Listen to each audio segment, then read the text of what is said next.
No voy a suavizarte esto. Lo que vas a escuchar hoy no es una historia bonita para pasar el rato.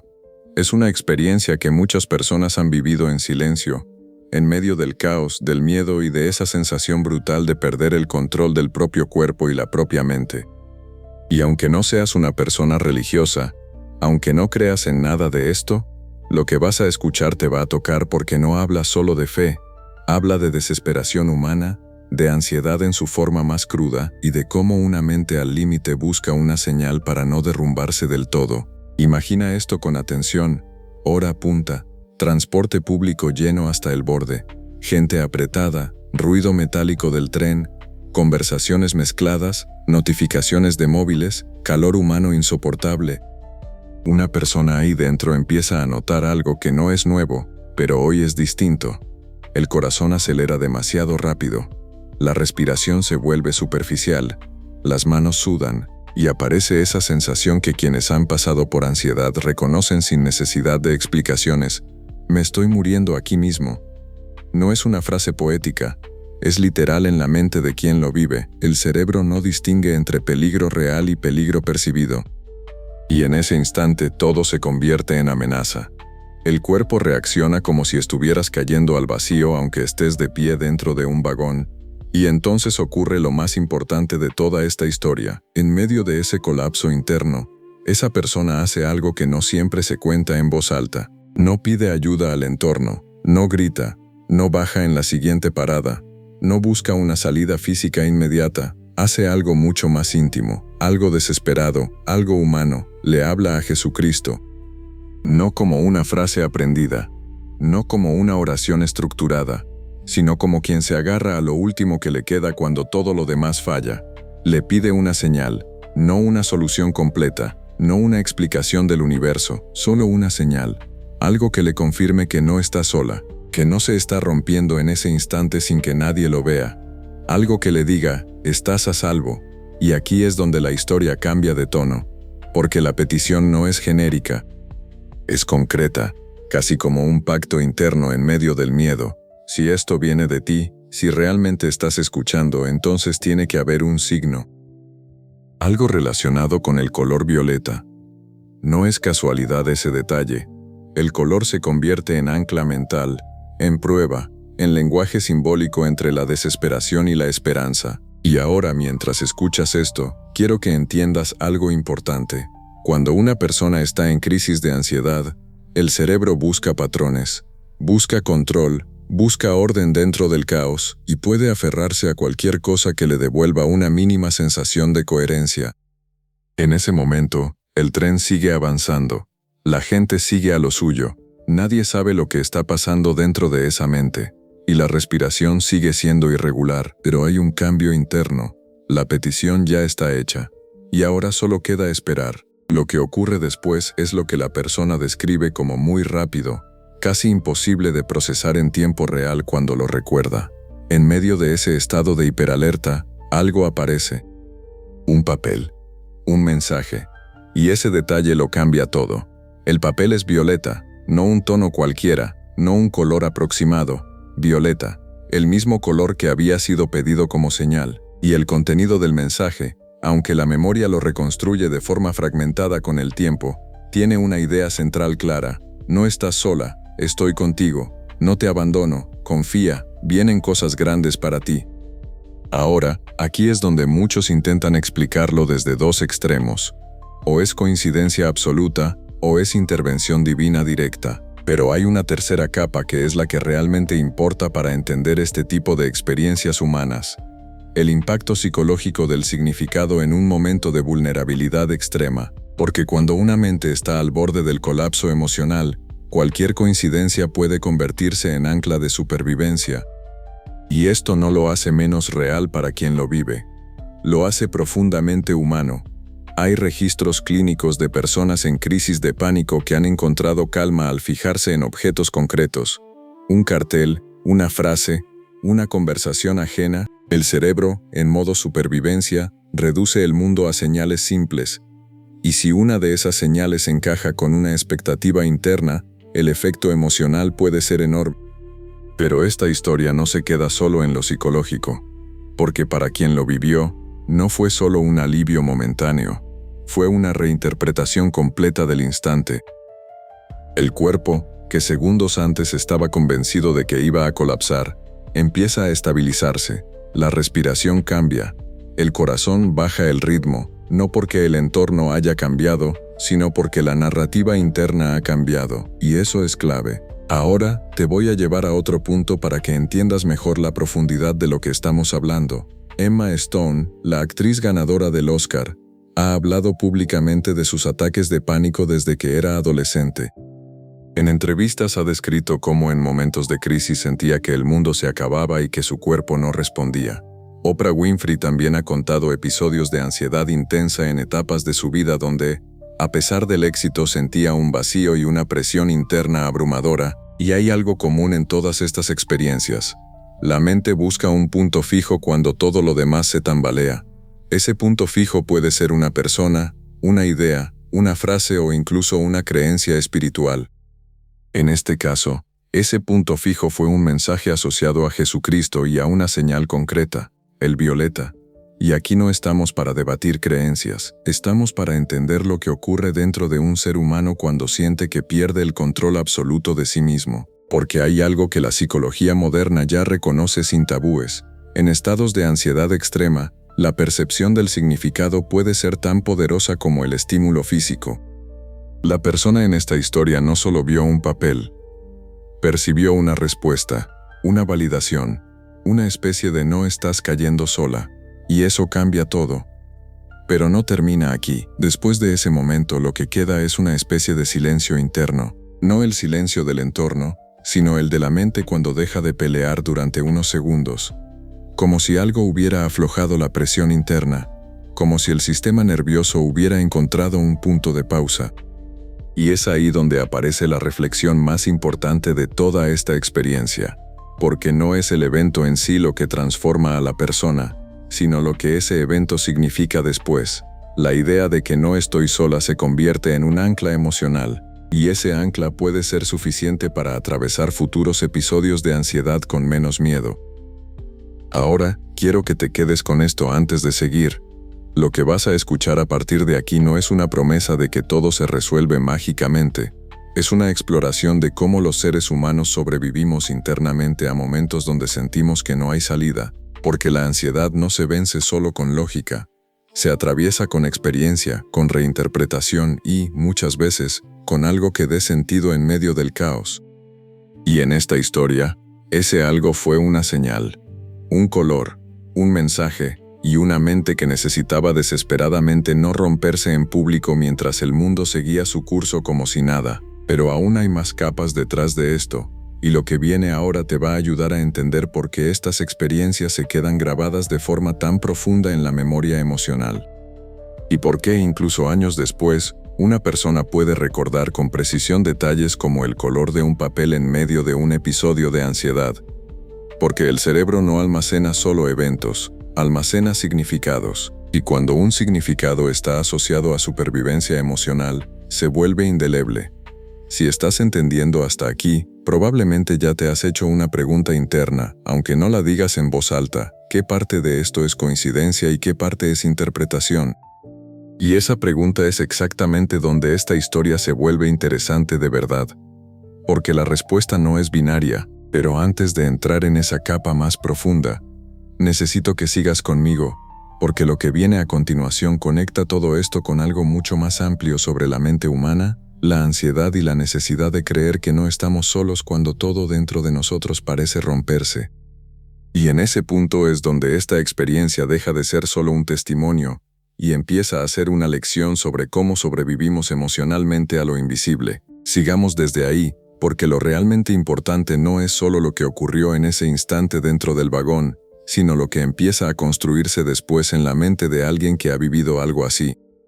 Cuando una persona atraviesa una crisis de ansiedad intensa, especialmente en un entorno público, el recuerdo no se almacena como un simple "me pasó esto". Se graba como una experiencia sensorial completa, sonidos, luces, sensaciones físicas, pensamientos fragmentados y, sobre todo, emociones extremas. El cerebro no lo archiva como un archivo frío, lo guarda como una alarma, y esa alarma puede reactivarse años después con estímulos mínimos. Por eso esta historia no se diluye con el tiempo, se fija. Después del episodio, lo que suele venir no es calma inmediata, sino una especie de incredulidad interna. Como si la persona se preguntara repetidamente si lo que vivió fue real en el sentido más profundo. No si ocurrió el papel violeta, sino si ese instante tuvo un significado real o fue solo una coincidencia interpretada en un momento de vulnerabilidad extrema. Y aquí es donde la mente humana se vuelve fascinante, porque no busca solo hechos, busca coherencia. Imagina a alguien sentado en su casa horas después del episodio. El ruido del tren ya no está. El calor humano ha desaparecido, pero el cuerpo todavía recuerda. El corazón puede volver a acelerarse ligeramente al reproducir mentalmente y en ese proceso aparece una reconstrucción constante. El momento exacto en que se pidió la señal, la sensación de urgencia, la desesperación silenciosa, y luego el impacto del color violeta. Ese color no es solo un color en la memoria, se convierte en símbolo, y los símbolos, cuando se fijan en estados emocionales intensos, tienen un poder enorme sobre la narrativa interna de una persona. Hay un fenómeno bien documentado en psicología cognitiva, la asociación emocional reforzada. Significa que cuando un estímulo aparece en un momento de alta activación emocional, el cerebro lo marca como relevante para la supervivencia, aunque no lo sea objetivamente. Eso hace que en el futuro, ese estímulo tenga un peso desproporcionado en la memoria.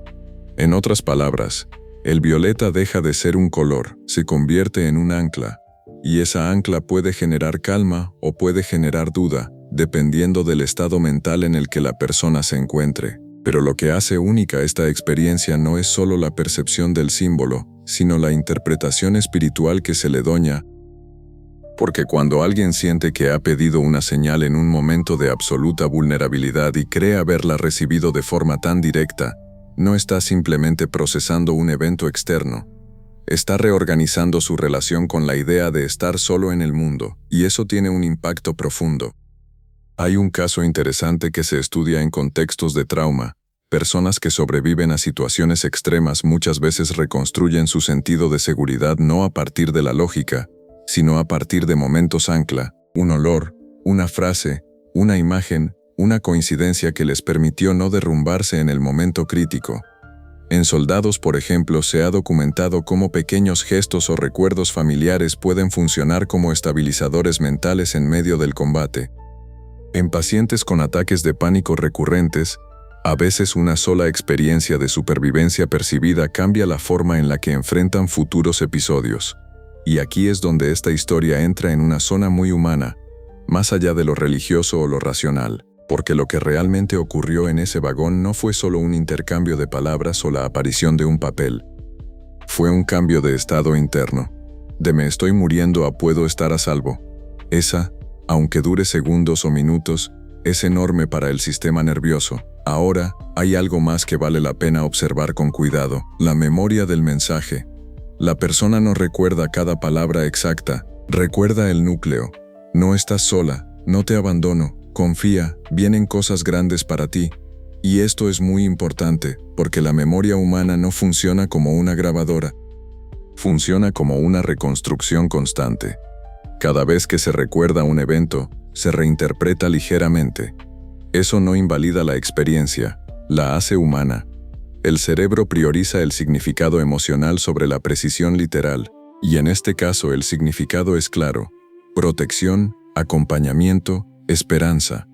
Aquí es donde muchas personas, al escuchar este tipo de testimonios, se dividen en dos reacciones automáticas. Un grupo intenta reducirlo todo a coincidencia. Otro grupo lo interpreta como intervención directa, pero ambas respuestas, aunque opuestas, intentan hacer lo mismo, cerrar la incertidumbre, y la mente humana odia la incertidumbre más de lo que le gusta tener razón. Por eso estas experiencias se quedan grabadas con tanta fuerza, porque no se resuelven fácilmente. Y hay otro elemento clave, el contexto físico. El transporte público en hora punta no es un detalle menor. Es un entorno de alta densidad, sin control personal del espacio, con estímulos constantes. Para alguien con ansiedad, Eso ya es un factor amplificador. El cuerpo interpreta la falta de escape rápido como amenaza.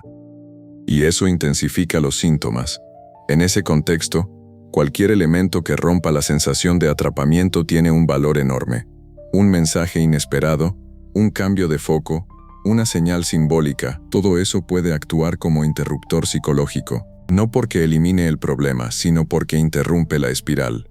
Y las crisis de ansiedad funcionan exactamente así, como espirales que se alimentan a sí mismas. Un pensamiento genera una sensación física. La sensación física genera más miedo. El miedo intensifica el pensamiento, y así sucesivamente. Romper ese ciclo, aunque sea por segundos, puede cambiar completamente la experiencia. Ahora, quiero introducir algo que conecta esta historia con algo que probablemente has visto en otras formas de relatos humanos. Mucha gente recuerda momentos límite en su vida con una claridad extraña.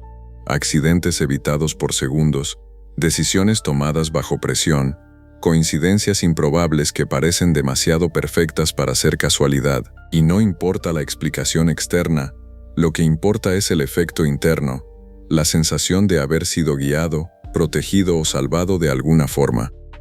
Esa sensación es universal. Cambia el lenguaje según la cultura, la religión o la persona, pero el mecanismo emocional es muy parecido, y en esta historia, ese mecanismo se activa en torno a una figura espiritual concreta y un símbolo específico. Pero más allá de la interpretación, lo importante es lo que produce: reducción del miedo inmediato y reorganización del sentido de seguridad. Después del episodio, es común que aparezca otra fase, la reflexión, no inmediata, sino progresiva.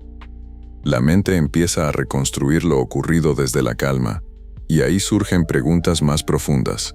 ¿Por qué ocurrió? ¿Qué significó? ¿Si fue real en el sentido espiritual, o si fue una construcción mental en un momento de desesperación? Y aquí es donde muchas personas descubren algo inesperado.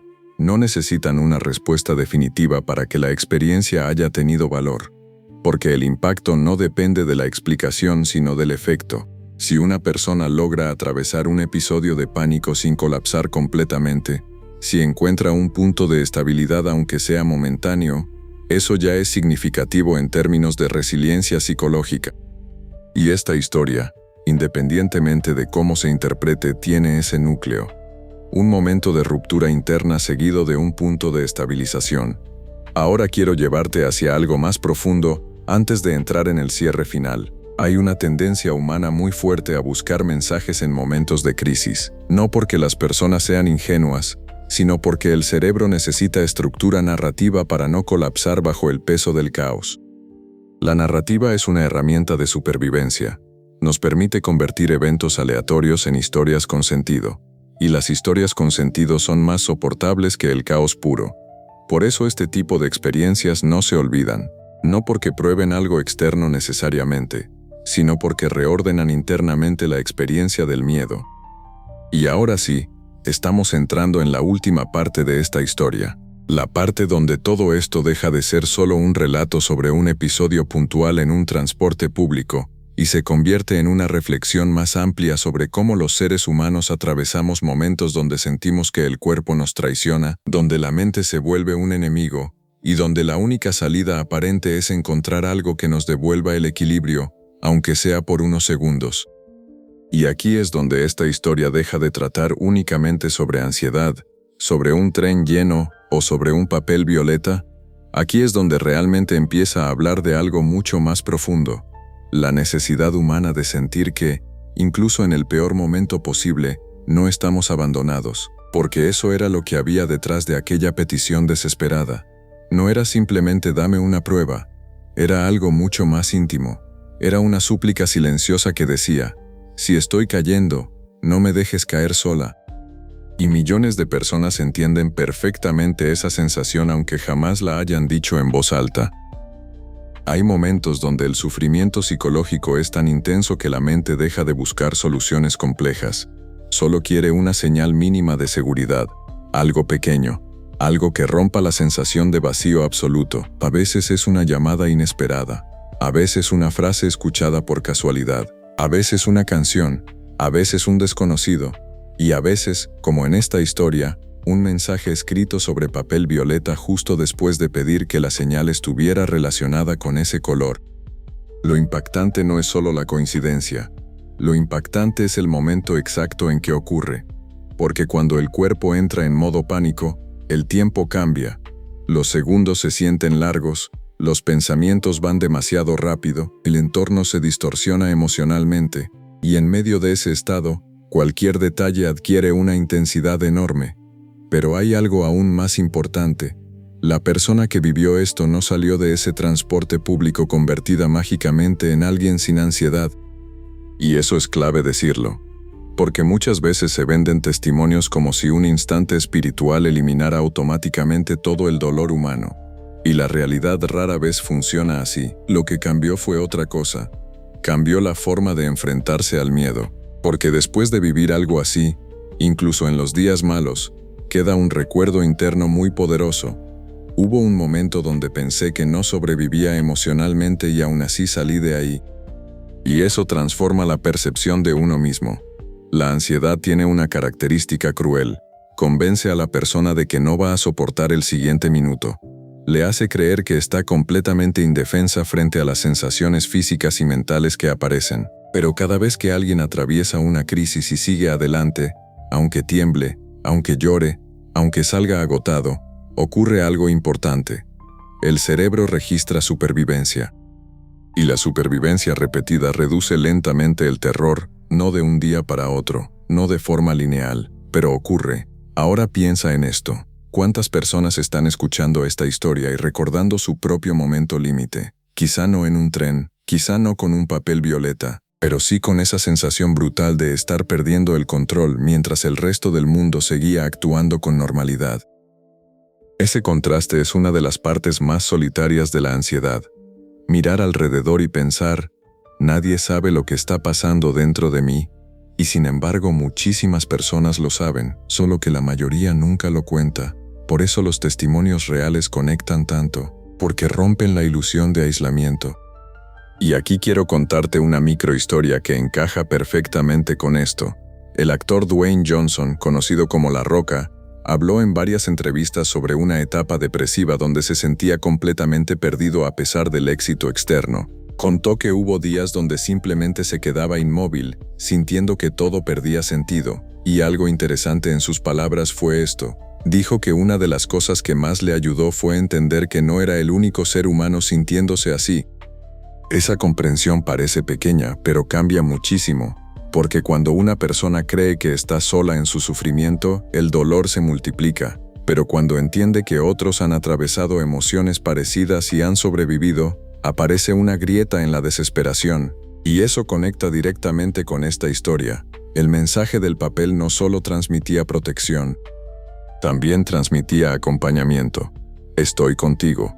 Esa frase tiene un peso gigantesco para una mente que está luchando contra el miedo extremo. Hay estudios sobre regulación emocional que muestran algo muy interesante. El cerebro humano se calma más rápido cuando percibe compañía o protección, incluso si esa percepción es simbólica. Por eso un niño se tranquiliza cuando escucha la voz de alguien en quien confía. Por eso muchas personas abrazan objetos, recuerdos o rituales en momentos difíciles. La sensación de no estar solo cambia físicamente la respuesta del sistema nervioso. Y eso explica por qué aquella experiencia tuvo tanto impacto. Porque durante unos instantes, el miedo dejó de sentirse como una batalla individual. Ahora bien, también hay algo que necesita decirse con claridad. Las señales no siempre llegan de forma espectacular, y muchas veces las personas se obsesionan esperando experiencias enormes, cuando la vida suele hablar de maneras mucho más discretas. A veces una conversación exacta en el momento correcto cambia más una vida que un gran acontecimiento dramático. Pero en situaciones límite, incluso un detalle pequeño puede sentirse gigantesco. Y eso no es debilidad, es humanidad. Quiero que imagines nuevamente la completa, el vagón lleno, la sensación de asfixia emocional, el pensamiento de algo malo me va a pasar, la petición silenciosa, el color violeta, el mensaje, la respiración cambiando poco a poco. Ahora piensa en algo aún más importante. ¿Cuántas veces las personas sobreviven a momentos críticos y nunca se reconocen el mérito de haber resistido? Porque sí, puede haber fe, puede haber señales, puede haber coincidencias extraordinarias, pero también hubo algo más en esta historia. Una persona resistiendo internamente mientras todo dentro de ella quería huir o colapsar. Y eso merece ser reconocido. La ansiedad no siempre se ve desde fuera. Hay personas sonriendo mientras sienten caos por dentro. Hay personas funcionando aparentemente normales mientras libran batallas mentales agotadoras. Y una de las razones por las que estas experiencias emocionan tanto es porque ponen palabras a algo que normalmente permanece oculto. Pero ahora viene la lección más importante de toda esta historia. A veces, el momento que creemos que nos va a destruir termina convirtiéndose en el momento que redefine nuestra forma de vivir. No porque el sufrimiento sea bueno, no porque el dolor sea necesario, sino porque atravesar ciertos límites emocionales obliga a una persona a mirar su vida desde otro lugar. Muchas personas, después de tocar fondo psicológicamente, empiezan a valorar cosas que antes ignoraban. La calma mental, la respiración tranquila, el presente, las relaciones humanas, la espiritualidad, el silencio, la gratitud por los momentos simples, y no porque se vuelvan perfectas, sino porque entienden lo frágil que puede sentirse la mente humana cuando entra en crisis. Hay gente que nunca olvida el día en que tuvo su primer ataque de ansiedad fuerte, lo recuerdan como otros recuerdan accidentes o pérdidas importantes, porque cambia algo en la percepción del mundo. El cuerpo deja de sentirse completamente confiable, y eso da miedo, pero también puede abrir otra puerta, la de conocerse más profundamente, la de aprender qué heridas internas estaban ignoradas, qué presión emocional llevaba demasiado tiempo acumulándose, qué miedos nunca se habían expresado, y en algunos casos, también abre una dimensión espiritual que antes estaba dormida. Eso fue parte de lo que ocurrió aquí. La experiencia no solo calmó un episodio puntual, también dejó una marca emocional y espiritual duradera, porque cuando alguien siente que fue escuchado en su momento más vulnerable, algo cambia en la forma en que mira el futuro. No significa ausencia total de miedo, significa que el miedo ya no tiene la última palabra. Y eso es muy distinto.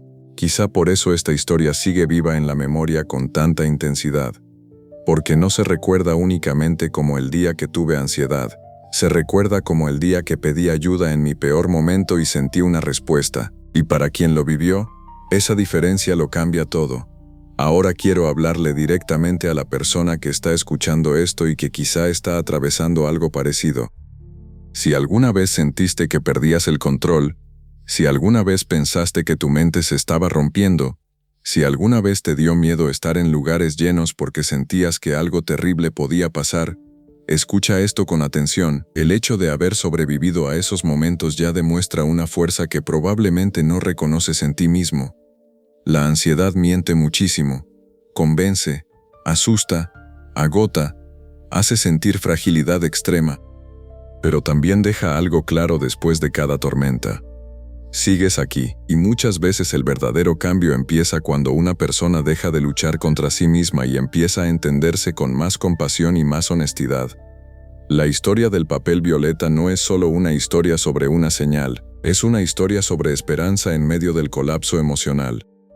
Sobre cómo una mente aterrorizada encontró un punto de calma, sobre cómo incluso en lugares llenos de ruido puede aparecer un instante que cambia completamente el significado de lo que estamos viviendo. Y tal vez esa es la lección más fuerte de todas. Nunca sabes cuándo un momento aparentemente pequeño va a convertirse en el recuerdo que te sostenga años después. A veces la vida cambia en segundos. A veces una frase basta. A veces una coincidencia toca algo tan profundo que reorganiza completamente la manera en que interpretamos el dolor. Y a veces, justo cuando creemos que estamos más solos, aparece algo que nos obliga a detenernos y pensar, quizá no estoy abandonado. Si esta historia resonó contigo, si alguna vez viviste una experiencia donde sentiste una señal, una coincidencia imposible, o un momento que te devolvió esperanza cuando estabas roto por dentro, escribe en los comentarios la palabra violeta, porque quizá hay más personas de las que imaginas intentando encontrar calma en medio de su propia batalla silenciosa.